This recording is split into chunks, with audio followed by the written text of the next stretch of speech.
médium não havia a menor suspeita do que estava se passando no interior de seu amigo na assistência. Com o desejo de ser o canal de maiores revelações no caso de Alceu, Peixoto se entregou ao transe mediúnico com a ideia fixa no caso. Isso fez com que os mentores espirituais aproveitassem a sintonia do médium e aproximassem, realmente, o espírito que se ligava ao próprio visitante. Peixoto nada sabia do perfil psicológico de Alceu, mas interessado em ser o salvador da pátria, queria ser o canal através do qual a tão prometida comunicação especial fosse obtida. Vamos lá, Peixoto falou Jurandir, segundo a praxe da reunião. Envolvido pelas vibrações estranhas da entidade que era orientada pelos mentores luminosos da reunião, o médium sentiu um frêmito a percorrer-lhe, caindo em transe profundo, afastando-se do corpo pela ação enérgica do espírito que tentava ajudá-lo nas questões da mediunidade, a fim de que observasse os frutos amargos de sua conduta leviana, com os próprios olhos. Sob a direção do mundo espiritual que dirigia a reunião, foi aproximada do médium a entidade que acompanhava Alceu. Que bom que chegou a minha vez. Falou alto, pela boca de Peixoto que, em espírito, afastado do próprio corpo, observava a cena sem entender direito o que estava se passando. De onde estava sua alma, distinguia o corpo carnal acomodado à cadeira e entidade disforme e escura que se justapunha à estrutura física parcialmente abandonada. Em que podemos ajudá-lo? Foi a pergunta de Jurandir. Na verdade, quero cumprimentar o meu amigo, o visitante desta noite. Quando escutou estas palavras, Alceu respirou fundo porque algo lhe dizia que a comunicação era dirigida a ele próprio, tanto quanto pensava isso a respeito das outras, também. Ah! Que bom! Você o conhece? Perguntou Jurandir. Ora, claro que conheço. Sou eu quem o inspiro todos os dias. Sou quem velo pela defesa do patrimônio que me pertenceu e que, há quase 30 anos, precisamente, ele pensou que poderia tirar de mim. Olá, Alceu. Lembra-se de mim? Sou Gonçalves, o antigo e verdadeiro proprietário dos negócios que hoje você pensa que comanda. Aquele nome produziu um verdadeiro furor na mente do pobre assistente da reunião. Gonçalves havia sido o antigo proprietário que, por muito confiar em Alceu, a quem ajudara desde moço, deixara-lhe procuração com amplos poderes administrativos por ocasião de longa viagem de passeio ao exterior.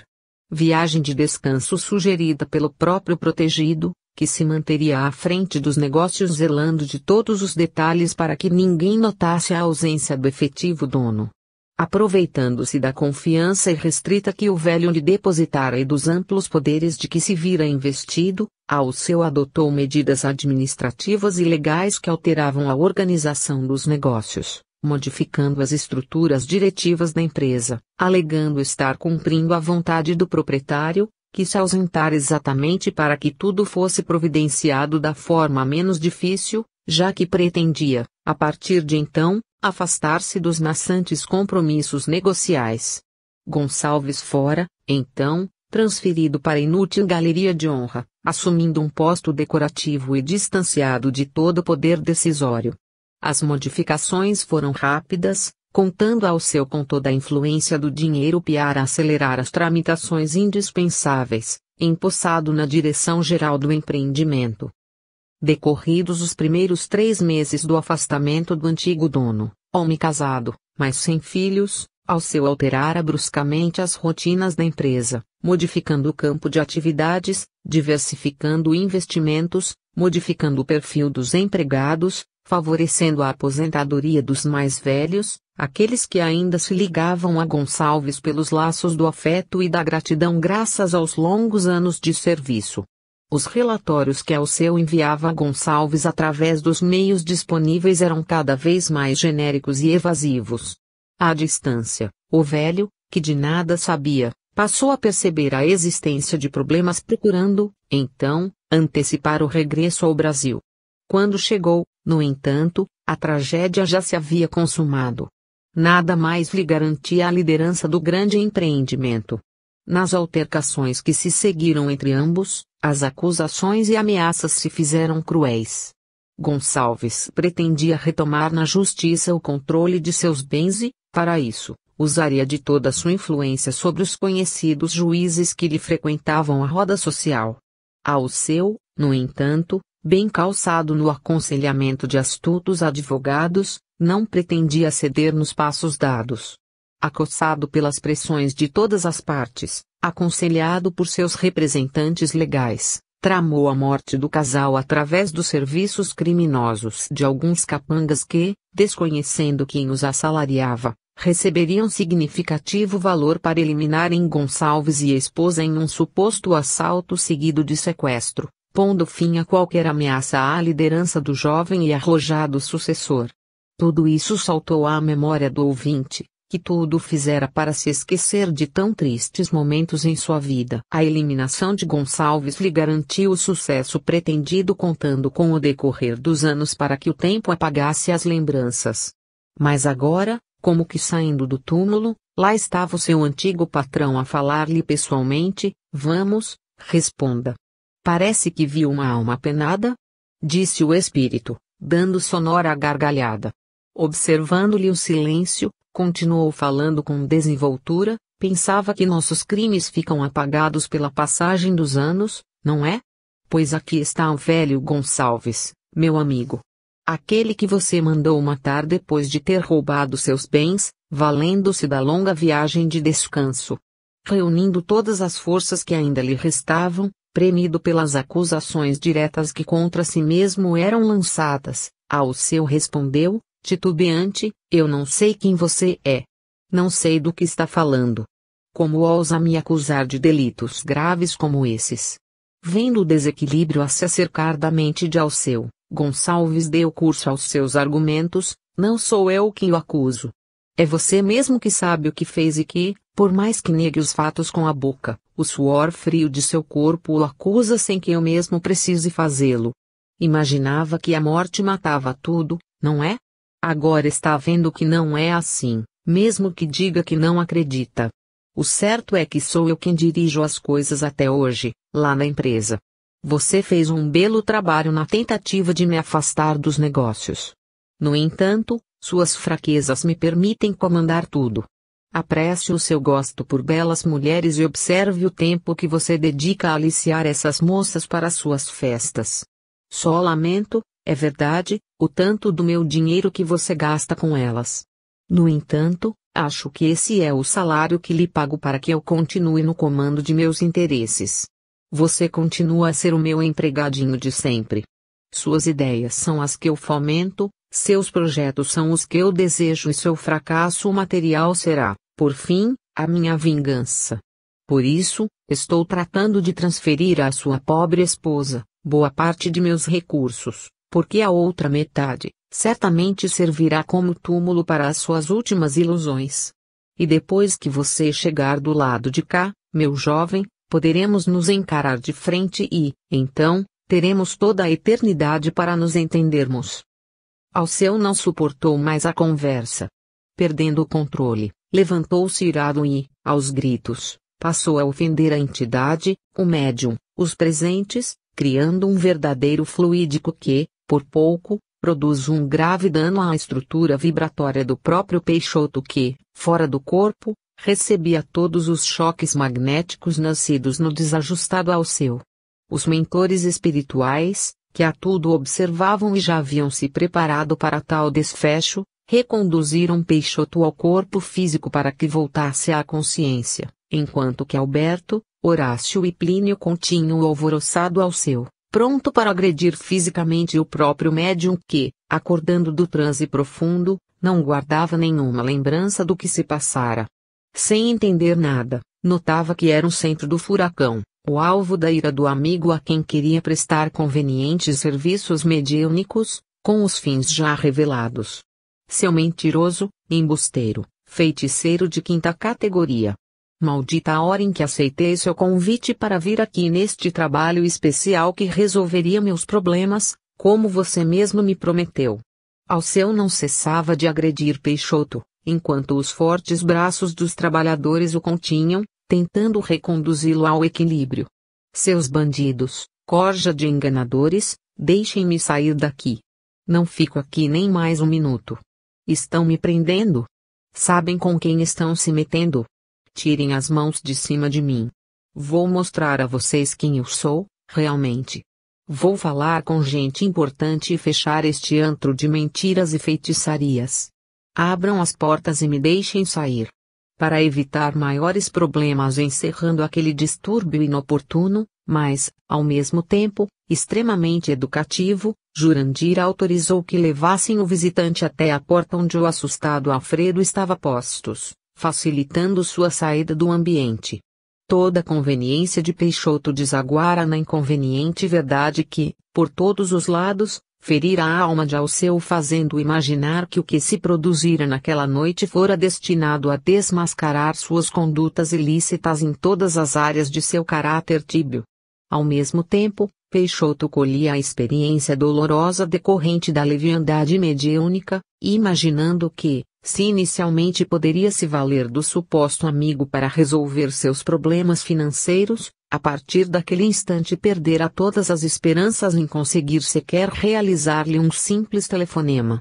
Além de ser o principal responsável ou causador daquele constrangimento, expondo todo o grupo aos choques desagradáveis e à conduta desajustada de uma pessoa despreparada para participar de uma reunião como aquelas.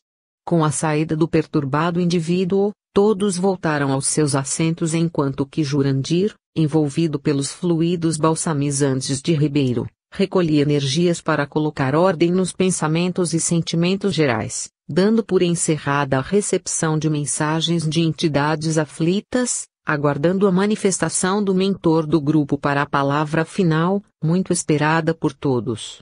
Dona Dalva, a médium mais experiente dentre todos, se apassivou em concentração profunda permitindo a palavra do amigo de todos, certamente que estão chocados com tais ocorrências, meu filho.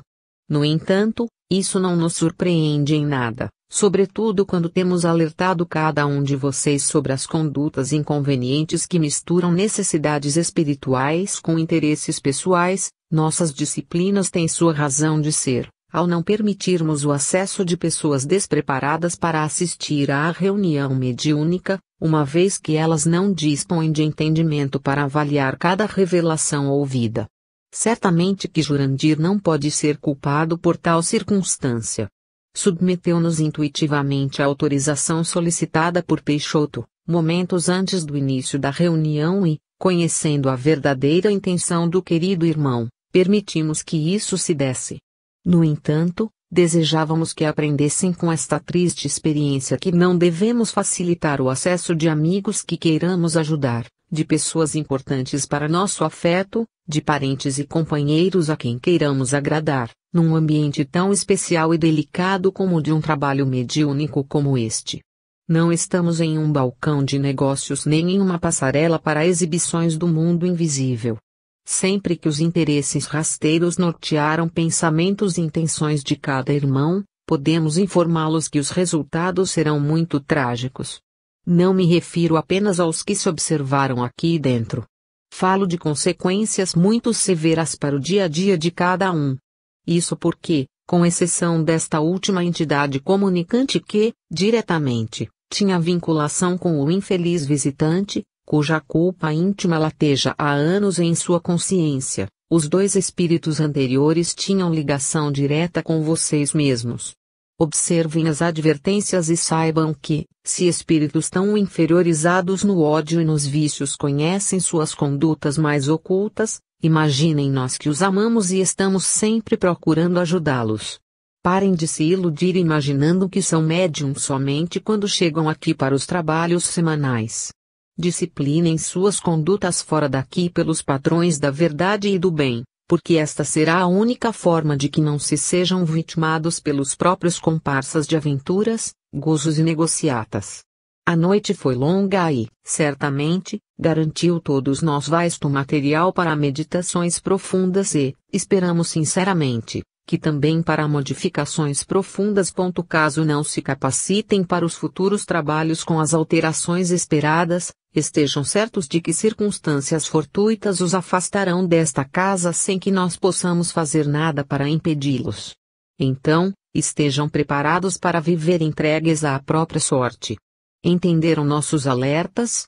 Depois de alguns minutos de silêncio, os presentes balbuciaram a afirmativa resposta, compreendendo claramente tudo o que Ribeiro lhes havia explicado e advertido. 22 Conselho e advertências. Terminada a reunião, surgiram os comentários sobre a ocorrência desagradável, tanto quanto sobre os desdobramentos que dela poderiam decorrer em face das ameaças proferidas pelo visitante em desequilíbrio. Peixoto, ainda confuso com tudo que a sua insistência havia causado, estava arrasado. Parecia o menino que acendeu o fósforo sem saber que estava cercado de pólvora por todos os lados. Tinha vergonha e, assim que as condições de silêncio se apresentaram, pediu publicamente desculpas ao grupo de irmãos por ter conduzido até lá uma pessoa tão despreparada. Jamais imaginara que Alceu iria reagir daquela forma. Também não sabia dizer como é que sua faculdade mediúnica havia sido utilizada daquela maneira tão clara, através da qual Gonçalves viera atirar na face do visitante toda a sorte de revelações. Certamente, Peixoto, respondeu o dirigente da instituição, os nossos coordenadores espirituais viram na ocorrência a oportunidade de despertar o pobre e infeliz empresário para que acordasse antes que fosse tarde. Naturalmente que ninguém gosta de escutar certas coisas e, assim, a fuga, a revolta, a falta de equilíbrio bem demonstram quão profundamente ele foi atingido. Bem, isso também é verdade, seu Jurandir. Mas o que eu não entendo é como a manifestação aconteceu justamente por meu intermédio. Eu me via fora do corpo, cercado por entidades amigas aqui mesmo, nesta sala, mas não conseguia impedir que as palavras do espírito fossem ditas. Sim, Peixoto. À medida que você fora o ele de ligação entre Alceu e a nossa reunião, estava mais vinculado aos problemas do seu amigo. Assim, havia uma maior sintonia entre ambos e, por isso, nossos dirigentes invisíveis julgaram adequado se valer do laço energético entre vocês para permitir que o infeliz Gonçalves, vitimado na confiança profunda que devotara ao seu amigo funcionário, viesse chamá-lo à razão, fazendo entender que o mal não está esquecido, que todos teremos de prestar contas de nossos atos, e que nossas vítimas continuam vítimas, mesmo depois que seus corpos desapareceram. Quem sabe se o acusado da noite, o mesmo que deveria trazer a consciência endurecida ou amortecida, não comece a meditar no que escutou aqui. Mas eu não me recordo de nada do que o espírito disse a Alceu. Como é isso? Ora, Peixoto, faz mais de 30 que você é médium. Como não se esclareceu sobre os diversos tipos de percepção mediúnica descritos em O Livro dos Médiuns? Porventura você é dos típicos espíritas práticos? Aqueles que dizem que o negócio deles é praticar? Sem estudo constante e metódico, meu amigo, o médium estará sempre surpreendido por fenômenos que acontecem através dele sem que seja capaz de entender o seu conteúdo. Enrubescido pelos comentários em tom de brincadeira, comentários que, no entanto, correspondiam à verdadeira indiferença com que ele se dedicava ao estudo da mediunidade, não se encorajou a se defender porque aquela noite já lhe havia rendido suficientes decepções.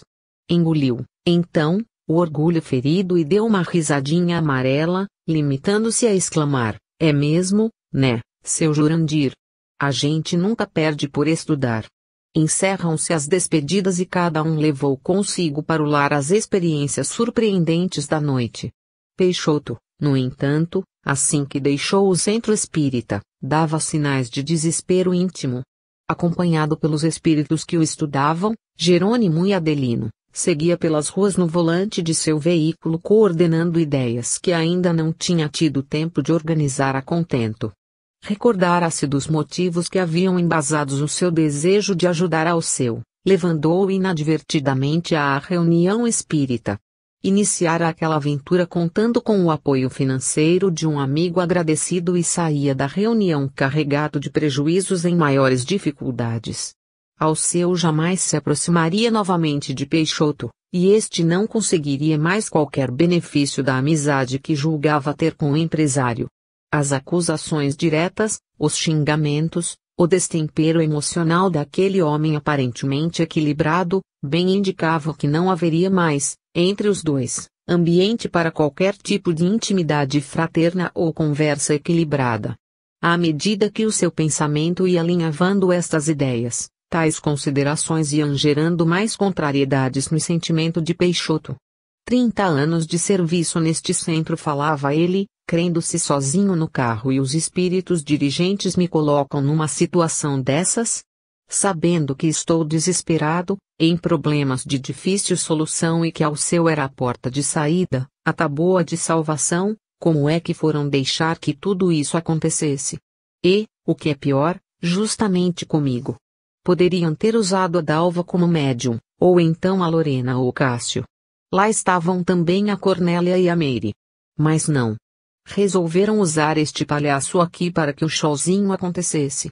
E enquanto ia pensando nos fatos, somando a própria vergonha ao orgulho ferido, aos prejuízos materiais, aquela aparente humildade expressada no pedido de desculpas ao final de reunião ia se transformando em melindre explosivo, alterando o ânimo de Peixoto que, imaturo no espírito, sintonizara-se, uma vez mais, com os níveis inferiores do próprio eu, considerando-se injustiçado e infeliz.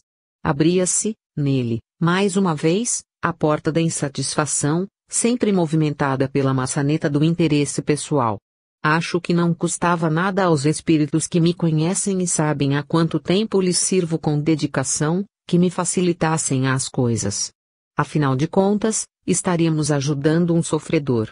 Não seria difícil trazer algum espírito que estivesse atormentando-lhe a esposa e, com isso, deixar claro que o problema seria conduzido da melhor maneira junto da infeliz causadora.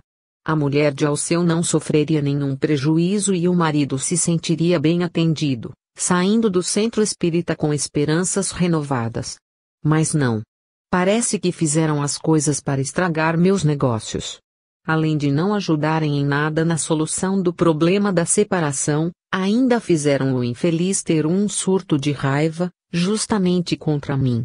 E por falar nisso continuava pensando o desajustado médium, que mágica foi aquela em que me puseram fora do corpo de modo que eu não conseguia controlar o que era dito pelo espírito. Via tudo o que acontecia, mas não tinha como interferir. Claro que se eu pudesse receber um espírito que estivesse vinculado ao seu, não deixaria que o mesmo se dirigisse a um novato naqueles termos que as pessoas me contaram depois. Acusá-lo de crime sim, porque o que a entidade disse para ele é um delito horroroso, é uma coisa muito dura. Não sei se os espíritos amigos permitiriam que isso se desse. Se eu, como médium consciente, não deixaria esse diálogo chegar a este ponto, atendendo às disciplinas de contenção e controle que os médiums aprendem a adotar, como é que os espíritos que dirigem a reunião foram permitir que uma coisa dessas acontecesse? Apesar de já ter perguntado tais coisas ao final da reunião, Peixoto não assimilara as explicações de Jurandir.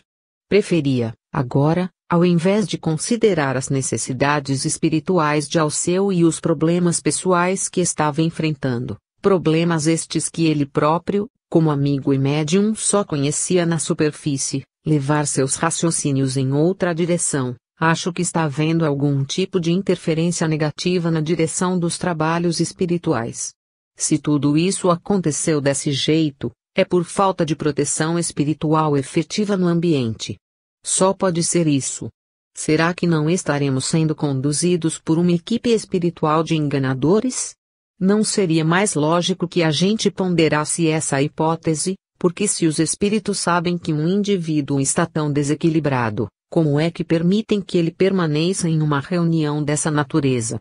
É verdade que eu levei o cara até lá, mas, primeiro, fiz isso porque ele sempre me pareceu equilibrado, coisa que os espíritos amigos certamente poderiam saber não ser verdade, já que nos conhecem profundamente, usando seus meios espirituais.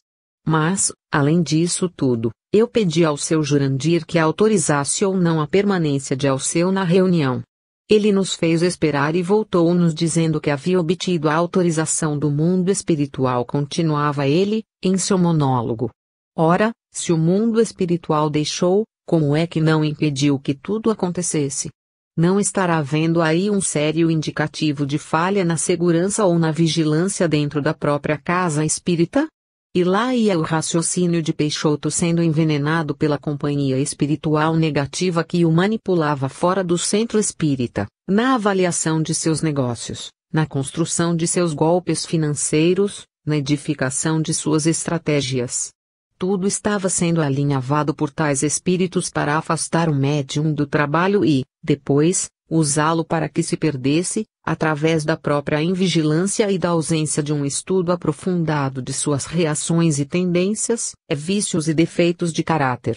Jerônimo e Adelino acompanhavam a estranha simbiose que se mantinha bem enraizada entre o médium em desequilíbrio e as entidades que se atrelavam ao seu psiquismo, produzindo-lhe todo tipo de questionamento e dúvida para, sem maiores problemas, afastá-lo do grupo. Talvez, continuava Peixoto pensando alto, o problema maior seja o próprio Jurandir. Ele que deveria ter sido o filtro adequado para impedir a permanência de Alceu, foi quem autorizou a coisa. Talvez o tivesse feito por imaginar as possibilidades financeiras do atendimento de um homem tão importante quanto rico. Ah! Isso mesmo. Sempre o interesse por baixo das coisas. Certamente Jurandir foi tocado pela cobiça ao saber que Alceu era detentor de vasto patrimônio e, por isso, admitiu sua presença para garantir alguma poupuda doação para a instituição ou, até mesmo, o início de um relacionamento de amizade que lhe poderia render lucros pessoais. Não tinha pensado nisso. Bem que pode ser essa a verdadeira causa dos fatos desta noite. E eu aqui, me penitenciando como o único culpado. Que nada, lá está o próprio dirigente do grupo cogitando das lucrativas consequências do atendimento ao empresário. Isso me parece claro como água cristalina. E se as coisas são assim mesmo, preciso falar com outros sobre estes fatos para alertá-los a respeito de tudo isso. Eles não estão cientes do que estou sabendo e, por isso, precisam ser informados. Agora, os tentáculos negativos das entidades que tramavam não apenas afastar o próprio médium do grupo, mas, igualmente, comprometer o trabalho espiritual que lá se realizava, usavam Peixoto como um agente da discórdia, projetando em sua mente despreparada as imagens, para que seu raciocínio pudesse ser conduzido na direção do atentado à harmonia e à confiança que modelavam os relacionamentos no interior daquele colégio fraterno de almas devotadas ao trabalho do bem. Sim. Amanhã mesmo vou telefonar para o Cássio a fim de comentar sobre o comportamento de Jurandir. É melhor sondar primeiro o que alguns companheiros pensam de tudo isso, antes de levantar o problema aos demais. Nestes casos, os aliados são muito importantes. Depois do Cássio, vou procurar o Moreira e a Geralda. Sempre achei que eles não se simpatizam muito com o Jurandir. Se conseguir fazer com que pensem melhor, já seremos 4 e teremos mais força do que se fosse eu, apenas. Os tentáculos escuros das entidades obsessoras encontravam campo fácil para influenciar aquele pobre homem, despreparado para o entendimento dos deveres morais de qualquer médium sério. Seria instrumento de discórdia, imaginando estar prestando um excelente serviço de despertamento aos trabalhadores do grupo.